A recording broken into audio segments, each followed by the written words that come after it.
Good evening, everybody, and welcome to tonight's Monday night. Sorry, I guess say Monday night panel. Should be a Monday night panel, but we've got an on the sofa tonight. So shortly, we will bring Rob Angus on, where we can discuss season tickets and the like with Rob. First of all, though, we've got Tom Broughton. Very pleased to have him on and see what his career has been so far and how he's settling in with us and his first game, his debut. So we'll bring Tom on in a second. Just a couple of things. You may know that we've got a Michael Doughty event on the 27th of March, starting at 7 o'clock in the Legends. It's a bit of a two-sider. So the first half will be Michael talking about his career and what he's doing at the moment. Will come in the second half, so about the sustainability and his Halo boots company and things like that. So that will be in the second part. So without any more from me, we'll bring Vic on. Hi, Hello. Chris. You okay? Yeah, I'm very well. Thank you very much indeed. Some SAS news for you, of course. SAS travel is not open tomorrow night. I think we've got a game on, haven't we, at Walsall? So not open tomorrow night, but they are on Thursday. Hoping to be at the ground in the town end underneath their little sign which says away travel. And they have plenty of seats left for Rochdale this coming Saturday. So if you want to go to Rochdale, then get along and book on SAS travel. Or go to the Hartlepool game. They've got very few left for that. So if you want to go to Hartlepool on the bus, then get in touch as soon as possible by either of the methods on their profile or, of course, on our website as well. So that's the SAS travel news for you today. Thank you very much. One thing I did mean to say at the start, and I'm going to be very brief with this, just 2 words, be kind. That's my message out there. I'm not going to go into any other details, but just be kind. Need it. So let's bring Tom on. Hi, Tom. Hi, guys. How are you? You okay? All good. Yeah. Good. Yeah, all good. Thank you. As I said, thank you very much for joining us. Really pleased to have you on so early in your I'm glad I can come on. Swindon Town journey. Right, so I'm going to leave you and I will see you later. Chris, thanks ever so much. Tom, welcome, not only to tonight, but to Swindon Town as well. So we're very glad to have you in a Swindon Town shirt. Tell me how you thought the debut went on Saturday.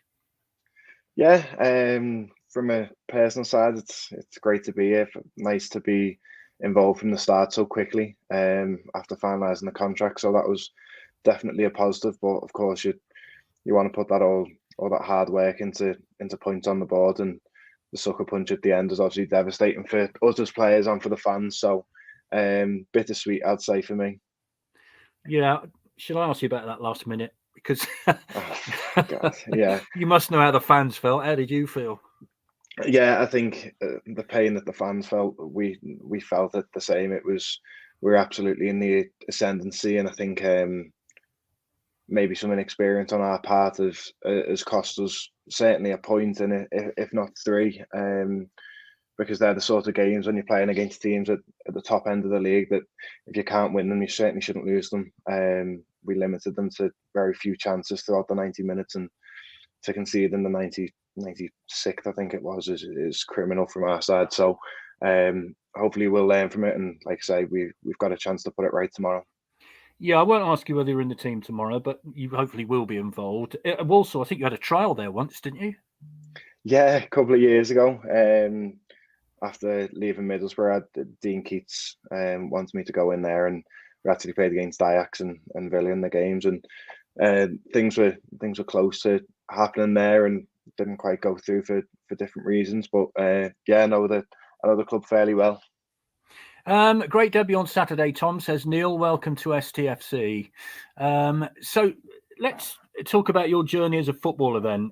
My goodness me, it's fascinating. I've been reading through it, and you know, most footballers go through various stages, but you had 10 years at Liverpool, did you not? It didn't go smoothly at the beginning, and you are a Liverpool fan, but dare I say to you, you nearly put a blue shirt on at one point, didn't you?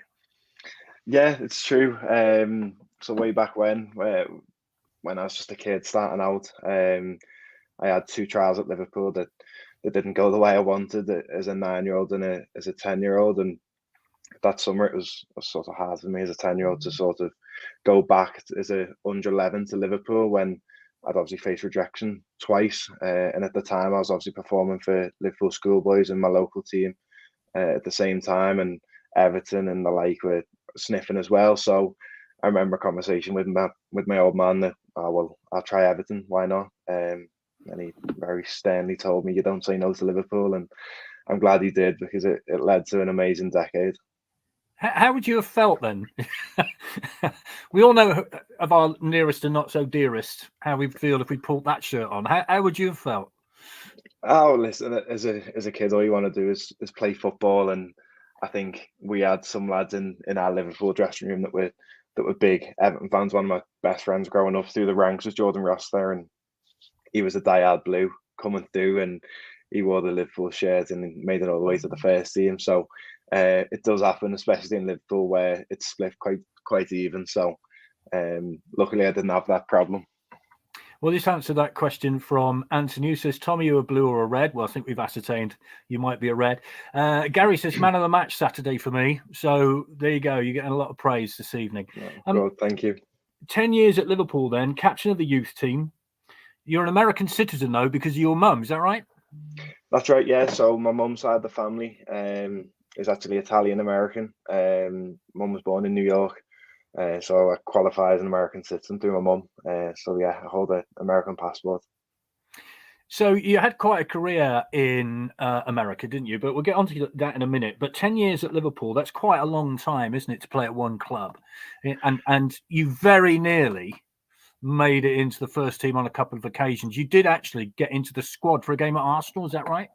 Yeah, that's right. Of course, 10 years was half my life at the time. It was a very long time, and I learned a lot of things coming through from different managers, different academy managers. And as you say, I think the closest I got was being in the squad at Arsenal away under Brendan Rodgers, which was an unbelievable moment in my career to come so close. Obviously, it didn't quite happen, but no one will be able to take that those special moments away from me. So the moment comes when you know you're not going to carry on at Liverpool. How's that to deal with? Because, you know, you have your dreams, don't you? How do you deal with that? Yeah, it's devastating. I don't think anyone who faces that rejection as a young pro is truly invested if they say otherwise. To be told no by your boyhood club who you've put, as I say, over half your life into, it's really hard to take. But as always in football, it's on to the next one. So you pick yourself up and you go again. But of course, it was very difficult at the time. So that led to sort of all sorts of moves, and one of them was AFC Fylde. Now, I think you were at Leyton Orient the other day, weren't you, watching the Town play there?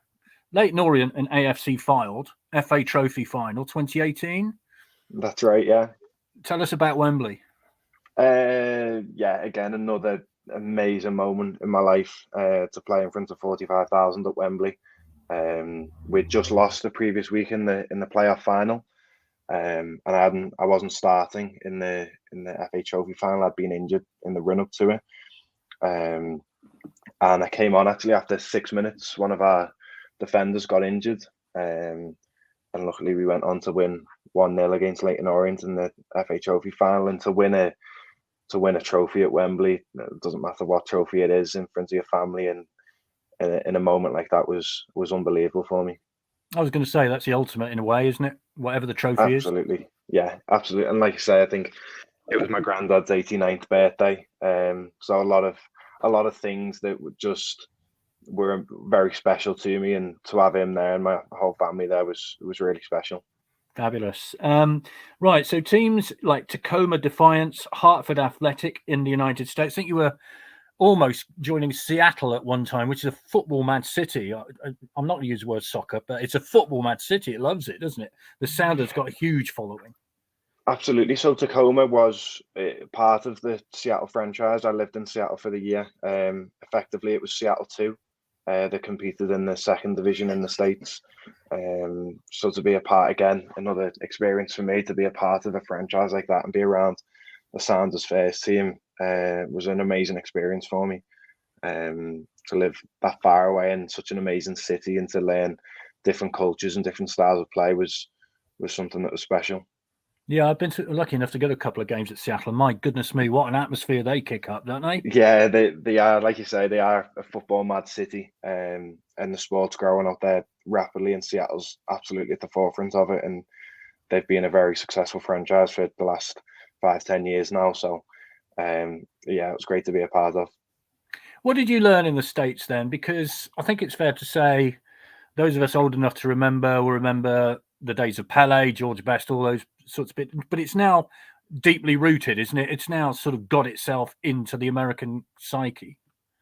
Yeah, absolutely. I think that the main thing is different styles of playing and the different cultures. I think when you play in England, I think we sometimes forget that there's so many different cultures that maybe don't influence the game quite as much here as what they do in the States, for example. So the South American and Central American way of playing is slightly different to maybe the European influx. Now, that's not to say there's not South American players here, because of course there are. There's great players here, but that style of football is massively influenced on US soccer. So that's something you have to learn quite quickly, because it's quite a different game to obviously what I come up against on a weekly basis here. You've also played, of course, for England at various levels and captained England at various. I mean, how's that? Yeah, again, something I'm very proud of, to captain your country. 2 different age groups is something that I'm very proud of. It was an amazing experience to play and represent your country and compete against some of the top talents at that age across the world. So yeah, again, something that's special to me. Now, we've got lots of people coming in with comments. Elaine says, good debut. Hopefully you'll get the chance to stay next season. We need the experience. Daz says, good game Saturday. You certainly made a difference at the back, talking and organising. Adrian says, how are your legs feeling on Sunday? I'm being told to get a higher chair. I'll just sit up a bit. That's probably easy. Now, what about that then? The talking and organising, I think everybody noticed that straight away. And I just mentioned the words Gordon. Well, I was saying about Gordon Greer, we had captain a few years back, and you kind of reminded me of him because he organised, he talked. That's your game. You're a proper centre half, if I might say that. Is it okay to say?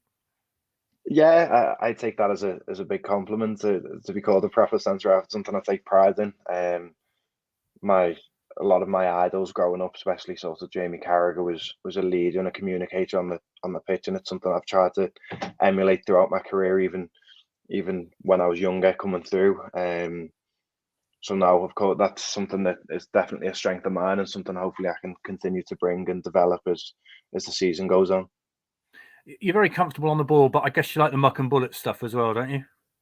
Yeah, of course. I think anyone that comes to at Liverpool, you've got to be comfortable on the ball. It's something that you train every day. But as well, on the other side, there's nothing better than a goal saving block or a big tackle. So yeah, they're moments that I sort of live for. Daz says, what's your views on this tippy-tappy at the back, especially after the disaster Saturday? Now, we all know what he means, and there are plenty of comments coming. Rosette is the way to go. What's your thoughts on that? Yeah, there's a time and a place. I think the lads that are involved in that sort of the build up to that second goal, should we say, I think they know.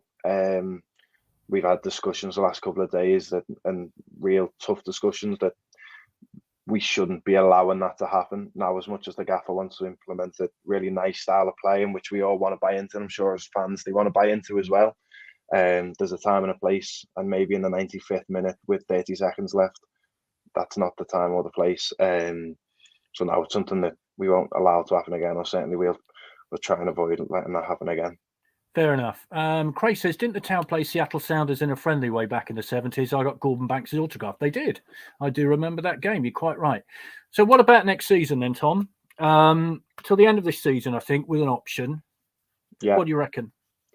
Listen, it's been a club that from day one, it's felt really comfortable. The staff, the fans, the players, everything about the place really makes me feel welcome and comfortable here. So of course, if things go the way I expect them to go, I'd love to be here for the foreseeable future. It really feels like a club that's going back to where it belongs, and obviously playing in front of the county ground fans on Saturday was a big boost for me, and the reception I got on Saturday felt special, and it's something that I won't forget anytime soon. So I'd love to be here for a long time. Martin says, great to have you on the show so early in your career with the town. I wish you well, sir, says Martin. Plenty of those coming in. And then, any comments that we get, we'll pass them on to you. So, that you can see what they're actually writing. Right, we're going to let you go in a minute because I'm not going to say, are you playing tomorrow? Because that's not fair. But you may be involved, so you need your rest. I'd love to be starting. Yeah, of course. Yes. So we wish you well, Tom. Thank you ever so much for joining us this evening. And just finally, what do you do to relax then? For the rest of the evening, what do you do? Well, I'll either watch some footage, some of my own stuff. I love watching the game, but I'm a PlayStation lover as well. So that's something that helps me switch off with friends around the country. Lovely. We wish you well. Have a good evening, and we'll hopefully thank you very much. See you in action tomorrow. All the best. Hopefully, guys. Tom. And you will forgive me for calling you mouthy, won't you? No problem. I take it as a compliment. Don't worry. Oh, just quickly, Daz says get that contract signed as soon as possible. So there you go. I appreciate it. Thank you, guys. Brilliant. Thanks, Tom. Cheers. See you later. See you later. See you later. Great. What a nice bloke. Fantastic. Yeah. Okay, so should we get Mr. Angus on? Yes. See if he's got his. Are you with us? Yeah, hi, Chris. You are there. You are. Yeah. Yeah. Okay, I will leave you to it, and I will speak. Chris, thanks very much indeed. Rob, thank you very much indeed for joining us this evening. You'll be aware there's been a lot of talk of season tickets. We need some clarification. Can we start with disabled for tickets for people with disabilities? You'll be aware there's been a lot of questions about that this afternoon. They were being put up as normal prices, 390 quid. Some were paying 290 a season ago. Now they've gone up to 390, £100. What can you tell us? So the disabled season ticket prices, we've listened to some of the feedback. They are age related for the majority. So if you're over 65, you pay 290. If you're under 21, you pay 170. But what we've done, as we did last year, is we've maximised the amount that someone's paying at the 290 rate. So we've listened to that feedback and we've clarified that position. But obviously, if you're under 21, you're under 18 or under 11, you pay less. But if you're over 21, then the maximum rate you pay is 290 in the early bird window and 305 obviously beyond the early bird window that we have. And you also get a carer who comes along for free as well. Can you clear up what happened last season then? Because we've been told that it was going up to the full price a year ago, but because somebody complained, they had their price held at 290. Can you clear that up, please? Well, it's a similar process. We discussed that because I think we're one of the few clubs that would have that concessionary rate in the EFL. It's predominantly age related, but we did make that change after discussion with Lee and the Disabled Supporters Club last year. So basically, that concession now stays at 290. Yeah. That's the maximum you can pay at the early bird price. That's what you're saying. That's right, Ben. Yeah. And you'll be aware that there's been a lot of people been very distressed about the possibility of going up to 390. So you got anything to say to them? Because, I've been spent all afternoon on the phone and various things about that.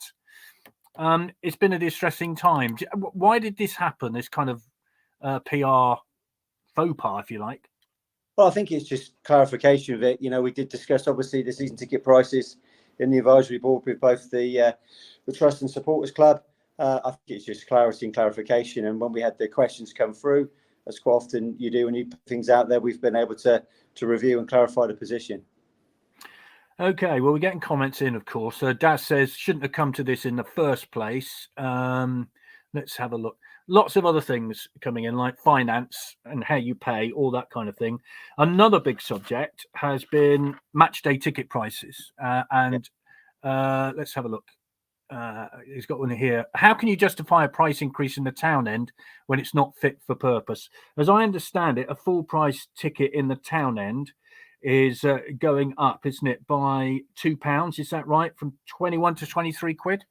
Yes, that's right, Vic. Obviously, but that we know that's an increase, of around about 10%. But as I say, the club is facing increases of around about 20%, and needs to be sustainable so that we can get the monies to invest, on the football pitch and try and get ourselves to promotion, because that's the aim that we've got. Look, we think the town end is fit for purpose.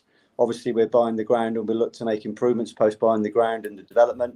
But as I say, we've got to try and cover some of the rising costs that we face as a business and a football club. £27 now for side stands, going up from 25. Yeah. What's your thoughts on that? On a similar basis, we do need to try and cover our costs. That won't cover all of the rising costs that we face. What I would say, it does illustrate the value of season tickets. Our season tickets, give an ability to get a game at average of £17 a game in the side stands. So season tickets are a great way to support the club, great way to commit and to help move us forward. And there's lots of different ways in that you can pay. Right, John says, if someone has a 65th birthday a couple of days after the date stated on the website, would it be possible to purchase an over 65 season ticket instead of an adult season ticket? So I guess what he's saying is, if your birthday falls just after the date, there has to be a cutoff point, I guess, is what he's saying. Yeah, I mean, the cutoff date would normally be the start of the season, so I think you'll be fine. Okay, fair enough. This is from Paul. For Rob, if I renew, what am I buying? A chance to watch an academy team lacking height, physicality and experience? Or will we correct this season's mistakes and create a balanced team? Because a lot of comments I've seen is that people sort of begrudge paying for a season ticket for an academy team. I mean, can you give us an insight into what might happen transfer-wise next season? Well, I mean, that's more in terms of the football side of things. I'm on the business side. What I can tell you is that the budget's significantly high on the playing side this year. We will be competing for promotion, as we're still trying to do this year, and that will be the aim next year. I wouldn't say that Charlie Austin as a signing is an illustration of a side on a team that lacks ambition. As I say, the budget will be there to make sure they were competitive as we look to aim for promotion, both for this season and for next. Let's have a look. Mark says, will the advisory board hear and vote on the bids to improve the ground? So the advisory board will be consulted as we talk about the master plan for the ground once we get the completion done in the next week or so, and there will be full consultation there. Obviously, the ground the freehold of the ground will be owned 50% by the supporters, 50% by the club, and we'll use the advisory board as well as other means to consult with supporters and local community on our plans as we move forward. Derek says, it's all well and good people moaning about the cost of the ticketing. You're not forced to watch from the town end, which in my opinion is poor. Move to the side stands. Michael says, love the town end, but definitely showing its age. And Craig says, the club is not immune to the cost of living crisis. I don't like it more than anyone else, but the price hikes can't be that much of a surprise, can they? Can you give us an indication of the financial situation of the football club? I know a profit was announced this year, but if you say stayed at the similar prices to what we've got now, what would you see 12 months from now?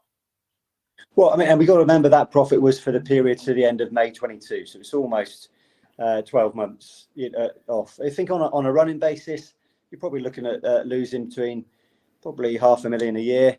If we're doing our best from a revenue and a cost perspective, running a sustainable football club is difficult and challenging, as you'll see, across the football league.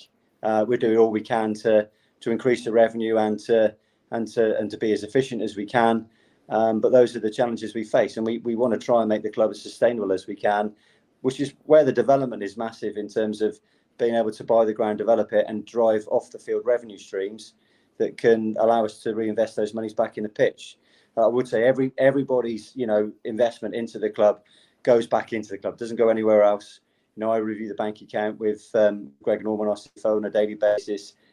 Every money that's spent in gets reinvested in the football club. Claire says, can I ask if there will be an increase in the price of nationwide tickets? Apologies if I've missed it. Thanks, Vic and Rob. Does she mean the tickets that Nationwide give, or the Nationwide stand. I'm not really sure which. Well, Nationwide obviously sponsor the stand, which is great. Off the back of that, Nationwide staff are eligible for discounted tickets. Yeah, they'll be looking to increase in a similar basis to the matchday tickets as we did last year.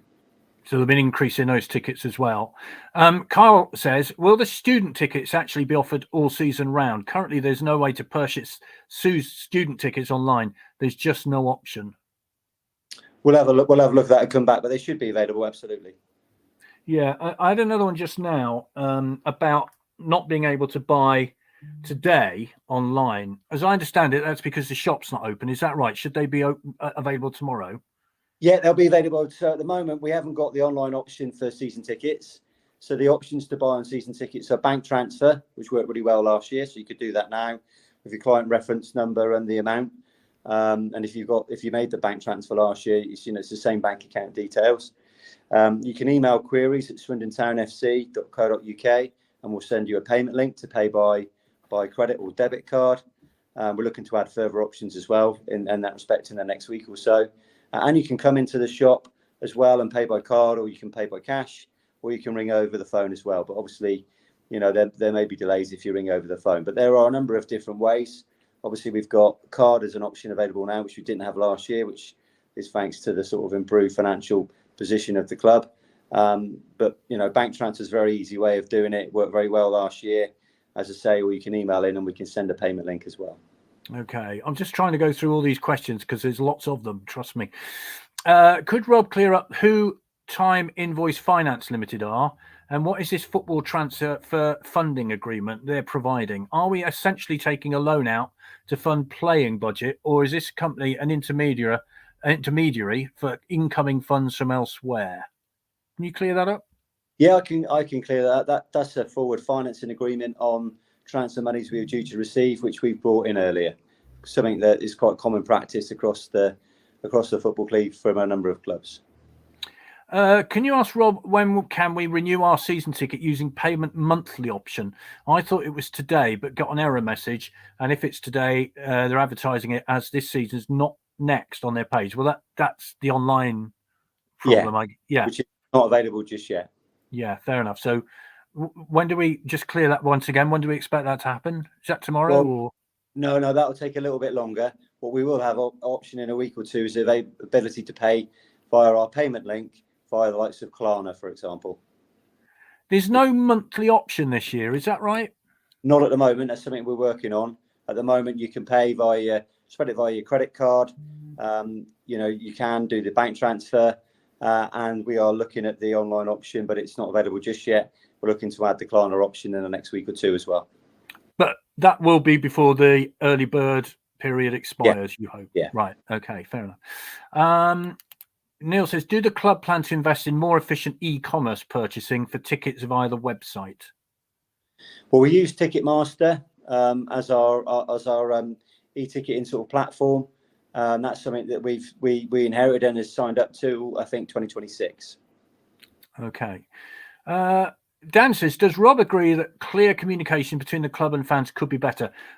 I'll go back to what we started with, really. This all seems to have been very unclear, this for fans with disabilities. And again, it just means that people aren't getting the true situation of what's going on. Is there a way that we could improve that? Because, PR's what you want, isn't it? You want decent PR. Oh, yeah, look, we always review, always approve it. You're never perfect, and we'll hold our hands up if we make mistakes. Obviously, the advisory board is our clear monthly meeting where we're really open and engaging with our supporter groups, but we're always looking at ways to make improvements. Okay. Is there a possibility of having safe standing seats in the town end when it's redone, or now? Well, safe standing is something that we can look at as part of the development. It is quite a big and expensive task to put in, and it doesn't drive you any additional capacity. But it is something we'll look at as we do the redevelopment of the ground, but it won't be a short-term thing. Yeah. Just to clear up that the completion, I think, is the end of this month, isn't it? Or the 24th or something like that. That's right. But actual work on the ground, when will that start? Well, our next stage is to pull together a master plan, assessing the approach that we'll take, what we'll do. Obviously, then got to go to planning. So you're probably talking, at least 12 months before any works will start. But we'll confirm that as we pull the plans together. Sure. Right. Gavin says, how come, this is another of the issues that's been brought to me. How comes there's only one family option on season tickets for next season? As I understand it, family packages, let's have a look. Two adults, one adult and one under 18, 460, 480. Is that right? Is that how it is? Yeah. And the early bird prices. Yeah. Yeah, that's I think that's right, Vic. I just through my notes there, but we haven't had a huge amount of demand historically on Family 2, but we've had quite a lot of feedback in terms of dropping that category. So we are going to look to add that category back. So you'll see a confirmation tomorrow that we'll add that, 2 adults and 1 under 18, like to be at 830 and 850, so it's consistent with the Family 1 pricing. But that we'll confirm that tomorrow as well. So that's 2 adults, two under 18s, did you say? 2 adults and 1 under 18 is Family 1 2. under 18, right? Yeah. Okay. So that's a rise by it's 480 if you don't take the early bird option for the family package 1, isn't it? Yeah. So overall, percentage wise, what would you say that is? Well, I mean, it gives you around about an £85 saving on buying them individually, which is a similar saving for Family 1. So we've been sort of consistent between the 2 categories in terms of the saving it does on buying them individually. Okay. Joe says, not great that there's no monthly option given the current economic climate. Many people will struggle to outlay that amount of money, even if split into 3 payments. It is difficult for a lot of people at the moment, isn't it? And if somebody comes to you and says, look, I can't afford to pay in 3 installments, what are their options? What can they do? Well, those are the options that we're looking at providing. So options in terms of spreading payments should be coming forward in the next few weeks, and we'll clarify those when they're available. Right. So there may be further options then. Yeah. Is what you're saying. That's okay. What we're working with our merchant providers. Okay. Ron says, as somebody who lives 140 miles away, will the club be writing to existing season ticket holders? We will be emailing out to existing season ticket holders, clarifying how they can pay and the different ways they can pay. So we'll be making contact on that basis. But obviously, people can email in, as I said, to queries@swindontownfc.co.uk. They can call in or they can go into the shop. But we won't be getting through the letterbox, is what you're saying? No. Okay. Right. Okay. So what about those who haven't got an online option? They can phone Vic or they can come in the shop. Okay. Fair enough. Tommy says, sponsor of club. Of course, they'll get some sort of subsidised price, not at all uncommon across any football club. Craig says, thanks for listening, Rob, and reinstating the adult 2 option. Gosh, there's so many things coming in. I can't tell you. I'm trying to keep up here. Right, let's move on to, what was I going to say? Please bear with me because I've got loads and loads of stuff in front of me. Oh, yeah, there's a question here from Lee, who I think you've had dealings with today. The disabled group still don't have a voice on the advisory board, even though I'm keen to engage. What would you say to Lee? Well, we were, obviously, we've talked about this official supporters club being that channel through. That's something I can pick up with Lee and the official supporters club to discuss the best approach going forwards. Okay. We should also say, in the interest of the official supporters club, there's a free membership included in the season ticket, isn't there? That's a new option. So everybody who gets a season ticket will be a member of the OSC unless they don't want to be. It's that simple, isn't it? Absolutely is, Vic. Yeah, I think that's a great move by the official supporters club to provide that, that free membership for everybody who signs up as a season ticket. There are also other discounts available, both, in the club shop and also with a number of our partners. Kerry says, will there be extended shop hours for us that work? Because obviously people might want to come in person and get their season tickets. Will the shop hours be extended for people to do that? We have our extended shop hours on a Tuesday normally. And again, we'll look at that. We'll review the hours as we work through. But that's something, again, that we can review and look at. But currently already open till 6:30 on a Tuesday.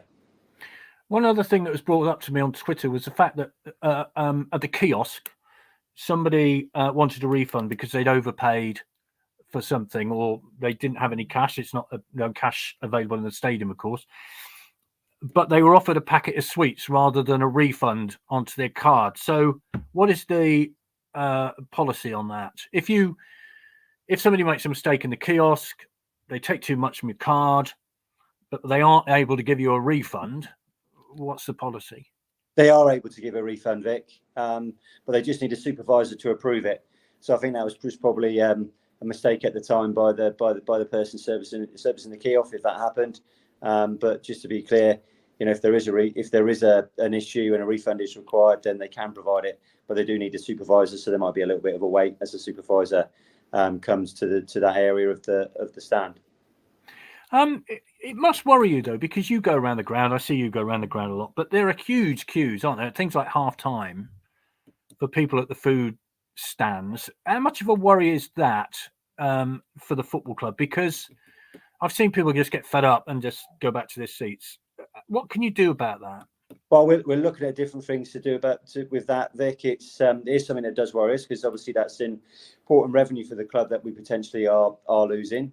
I think in the Rogers stand, we need to sort of make clear that there is a kiosk at the end, what we call kiosk 6, down towards the town end, which doesn't get as busy as the middle ones, but sells the same food and drink. Equally, we are assessing and looking at Wi-Fi as an option to be put in the concourses for the kiosks, so the card machines can operate a bit quicker. We have moved the card machine operator to try and get a better and a quicker service.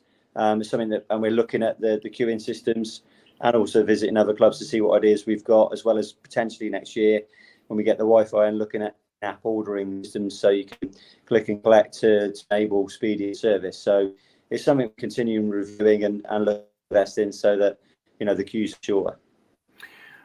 Hits Graham says, can we have decent food in the ground? Leighton Orient was at another level. I mean, I know you were in the away end, weren't you, Leighton Orient? I don't know if you sampled any of the food there, but boy, oh boy, it was a vegetarian pie, mash, and liquor, which is parsley sauce. It was cracking, I've got to say. What are your thoughts on that? Hands. I wasn't Sorry? impressed. I said my pie disintegrated in the hands. I wasn't impressed with the pie, but then I'm a West Country boy and I prefer pasties. But no, we're always looking at the food offering. Obviously, we've been trialing pizzas, we've been trialing pulled pork burgers.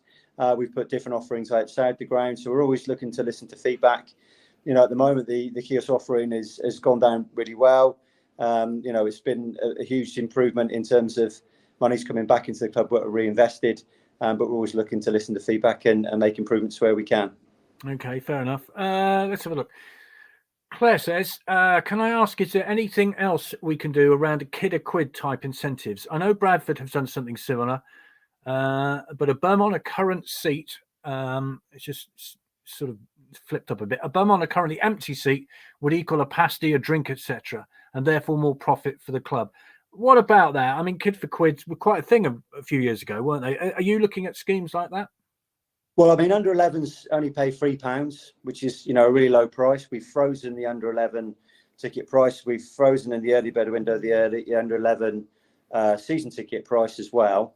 So we are conscious of that, and I think that's a very low price and very fair and reasonable. If you look across predominantly most other clubs, it's probably one of the most competitive prices that you'll find.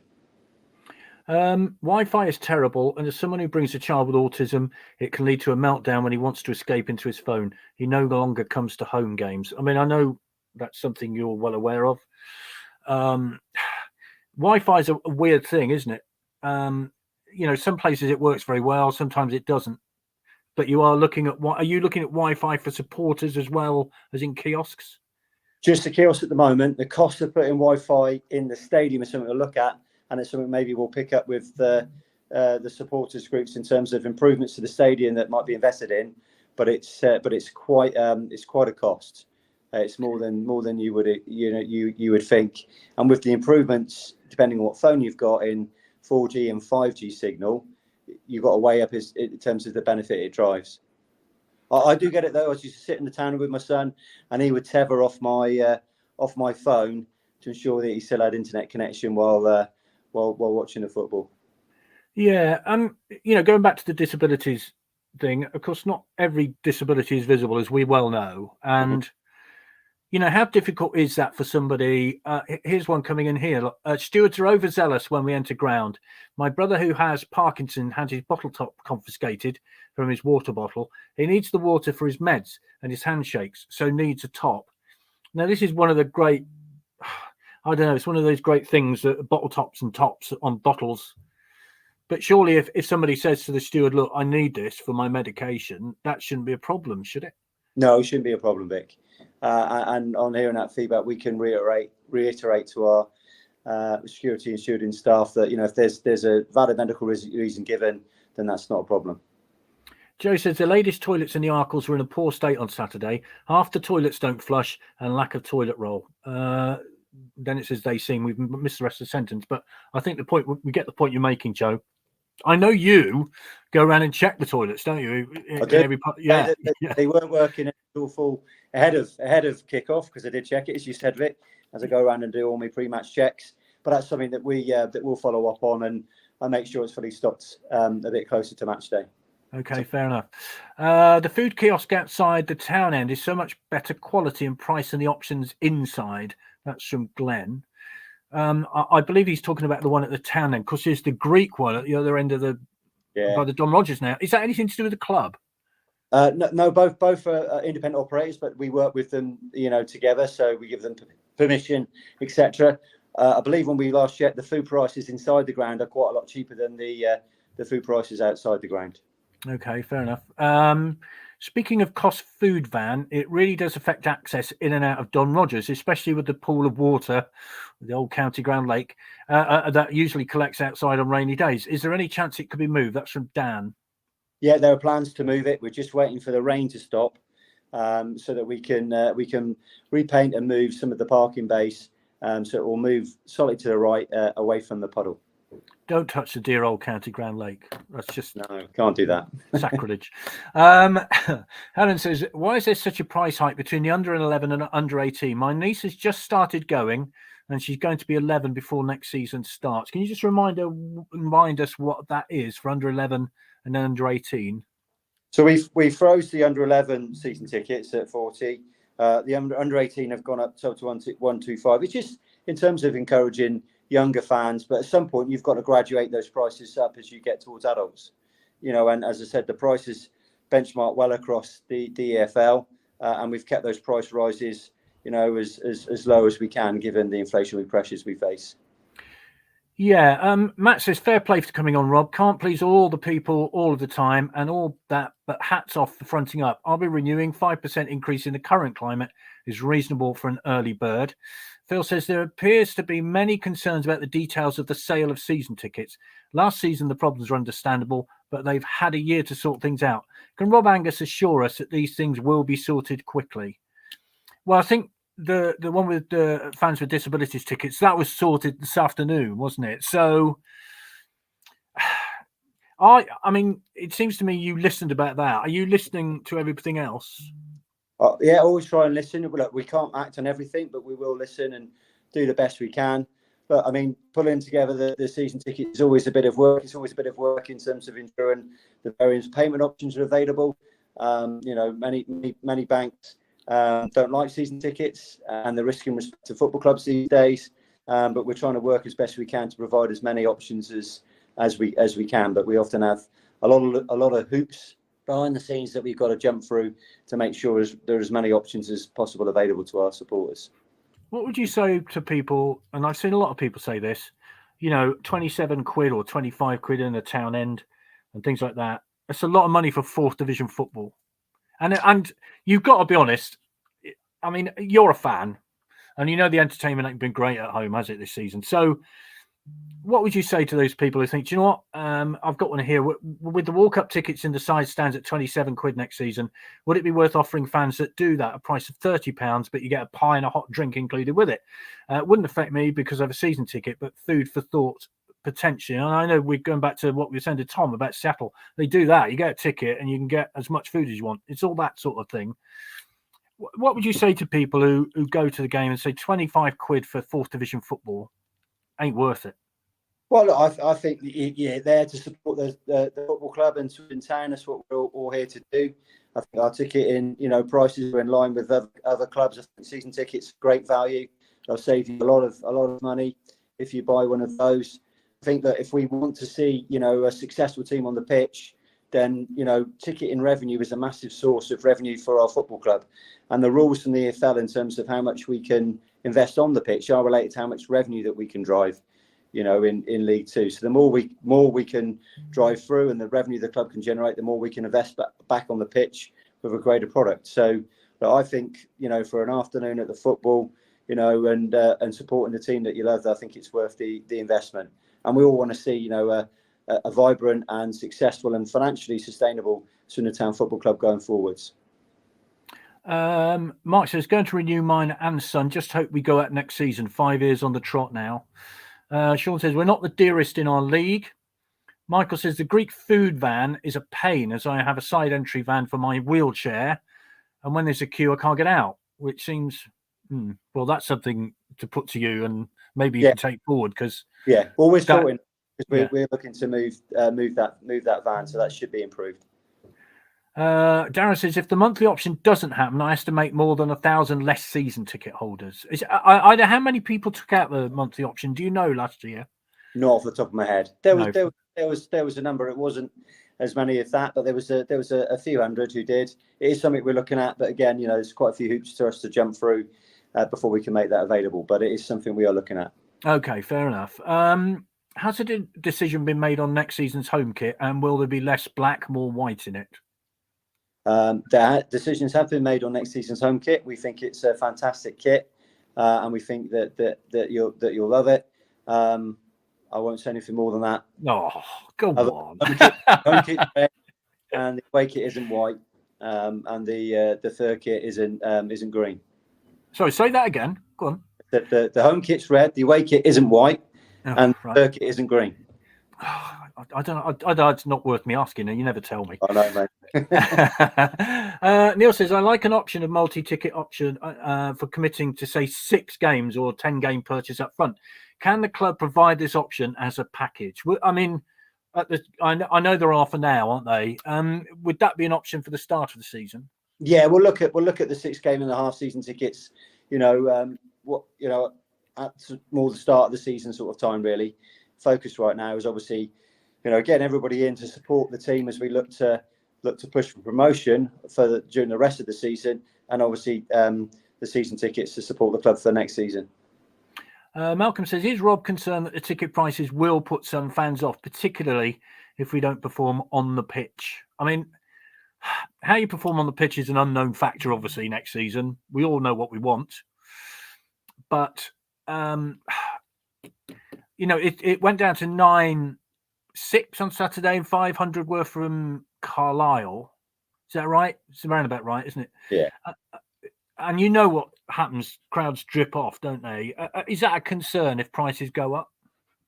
Oh, look, it's always a concern. We want as many people in the county ground as possible. We've got to balance, though, the amount of revenue that we generate from the games compared to our rising cost base. And that is a intellecting factor as to how much we can invest on the pitch. So the more people that can come and support us, the more get behind, the better product will be on the pitch, the better product can be off the pitch as well, and drives forward a sustainable football club.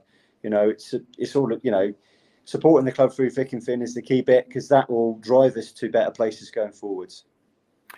Darren says Category C tickets at Premiership Arsenal cost £31, £4 dearer than 4th Division Swindon. How would you explain that? Well, in Premier League, their percentage of their revenue from ticket prices is around about 10 to 20%, because most of their revenue comes from the TV monies, which is why you've got a club like Bournemouth in the Premier League whose ground only holds 10, 11,000. So, but when you get down to League Two, you're talking 60% or so of your revenue is driven from season tickets and ticket prices. So it's a massively, different equation for us, because we don't get the TV money or the support like the Premier League clubs do. So, that's why, ticket pricing in League Two, League One, are where they are, because we need that revenue for the clubs to be sustainable. and with the financial fair play rules, so that we can invest in the pitch. Whereas in the Premier League, they have so much TV money that it's a different factor for them. Alex says, Rob, say about paying £27 is good value and investment in the club. With 9,000 in the ground week in, week out, how are we so far behind the likes of Stevenage, who get crowds a quarter of the size of ours? I don't know much about Stevenage. Have they got a backer? How does it work? Yeah, I mean they've got a backer. Obviously, look, they've done well this year and probably exceeded their expectations. You know, we've got a very competitive playing budget. You know, we've got a good manager, a good squad. You know, I'm sure the results will come over the coming weeks. Aim is to get promotion out of this league, whether that's this year or next year. Yeah, I've had a question here about Sandro De Michele. There were a lot of rumours that he'd left the club over the weekend. Is that true? No. He's still at the club? Yeah. Okay, fair enough. That answers that question quickly. Gavin says, also going on the family option, will there be an option for 2 adults and 2 under-18s? No, 2 adults and 1 under-18. We need to, you know, having too many options makes it complicated for us to administer system setups, etc., and for everybody really. So we're sticking. Obviously, we're bringing back that family 2 option, 2 adults, 1 under-18, but we're not looking to add any further ones. Anthony's point is, our revenue is driven by compo from outgoing managers. I assume he means Ben Garner and then Scott Lindsay. I mean, can you tell us how much compensation you receive for those managers? No, I can't. That's confidential, I'm afraid. Is it a decent sum, would you say? It's confidential, I'm afraid, Vic.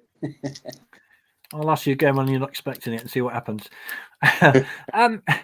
How healthy is Swindon Town Football Club right now? I mean, we've been discussing season tickets for a long time now. And as I said, there's been a lot of controversy this afternoon. You've answered that by the fact that disabled tickets for people with disabilities will be at £2.90 with the early birds. It goes up a little bit after the early birds. Is that right? Just to clarify that once again. Does it go up? 5 after the early bird. So it goes up £15 basically if you don't do it on the. So how healthy is Swindon Town right now financially? Well, look, financially we're in a much stronger position, obviously, than we have been for a number of years. But you know, we've still got the rising prices that we're facing as a football club, with nearly 20% food and energy costs. The need to invest in the pitch to remain competitive, to drive for promotion that we need to do. So, every penny that you invest in club is massively important. Every penny gets reinvested back in the club. And it's getting football clubs to be sustainable, believe me, is not an easy thing. So it's a continual battle. We're in a much stronger position than we've been, thanks to the backing from Clem for many years. But we still need everybody's help, and obviously Clem's support as well, to drive us forward in what is a very competitive football league. I'm trying to get my head around this bit. Bear with me. Vic, they are based on unused season tickets which club resell. Do same at Liverpool. Son did a ground tick there and got ticket on this system. Not sure. I do you understand that? I'm a bit lost with that one. I think I do. I don't think that's something that our ticketing system allows us to do, in terms of a season ticket holder being able to sell their ticket to somebody else on the ticketing system. It's not an option we have, unfortunately. Andy says, why should it be confidential? The compensation. Vic, can I just go back to that other one? It was on the £31 for the Arsenal tickets. Why were they sort of? Oh, I see. Right. Okay. Yeah, got so you. It's because they do the season tickets. Okay, fair enough. Got that. Thank you very much, Chris, for that clarification. Why should it be confidential? Because both parties want to keep it confidential on that basis. You have to confirm and keep with that. But I think the movement that sort of happened in terms of these positions and transfer fees as well, you start giving away, if you like, information that your competitors might use and understand, what it takes to get a player or to buy a player or a manager, etc. And that doesn't help you as a business. So it's quite important that especially I think on the football related side, that those things remain confidential, because we don't want to lose any competitive advantage to other clubs. Gordon says, what is the historical debt that seems to be hanging over the club? We often hear about that. Can you explain what it is? Yeah, that's the debt that we inherited as Clem came in. It's varying different amounts in terms of, historic debentures that were owing to Andrew Black, etc. The HMRC monies owed to the EFL, whole different rates. If you read the advisory board minutes, which are published on our website, you can see it in more detail. And it's coming down really well now. Obviously to just below £1 million now from where it was close to £8 million. Obviously, a big part of that is down to Clem. So, the club now owes Clem, a considerable sum of money, but all of that is at an interest-free rate, and has no fixed repayment date. Okay, right. Now, you'll be aware there's been a fair bit of traffic, if I might use a modern word, about the atmosphere or trying to build an atmosphere on Saturday. Now, I don't condone any of the abuse that has subsequently happened. I don't condone any abuse of anybody about anything. What have you got to say about that? Oh, look, I think Hannes did a fantastic job on Saturday. He came to us and offered, no payment at all to help us in terms of building and improving the atmosphere ahead of the game, because a lot of people were saying that the atmosphere, wasn't building, and we gave it a go, and I thought he did a great job. It's the first time, so it was a test and learn situation. Really, really appreciated for all Hannes' efforts. I thought he was amazing in terms of his energy levels going as well as he did for so long. I think we're gonna, hopefully he'll be back for the next game. We'll try some different things, maybe a bit shorter, to try and improve that atmosphere. But there was some calls to trying to do things to improve the atmosphere. Hannes volunteered, which is fantastic. I thought he did an amazing job. We're really thankful for him. I'm really sorry that of the abuse that he got, because he was just trying his best to support his football club, as he's done for well over 30 years. And I think he's a great guy and should be applauded for his efforts, rather than did in the way he has been on social media. Look, on the long-term support, we want to do the best for our club, and we're trying to do that. Investing in club, sticking with the club thick and thin is a key bit, because we want a prosperous Swindon Town moving forwards. Right. Now then, let's have a look. Why is the price difference between the Town End and side stands so small? The Town End should be full every week, but it's half empty. It's a small stand. Why isn't an aggressive pricing structure used to fill it? Again, it's all about balancing the revenue we need to generate, from the, to support investment in the pitch. So we sort of try and balance that. We think the Town End generates good value. People go in there, enjoy it, and like the atmosphere. I know it's a place where I would prefer to watch the football, and where my son goes. But we think the pricing there is fair and relevant for the product and the additional atmosphere you get from going into the Town End. James says, any chance of moving away from data stats and actually getting some decent scouts out of the ground watching players? Is the data system still to be used next season, as far as you know? Well, that's something for Sandro to cover more than me. But look, every football club uses data in its recruitment now, and it is always a balance, as Sandro will have told you before.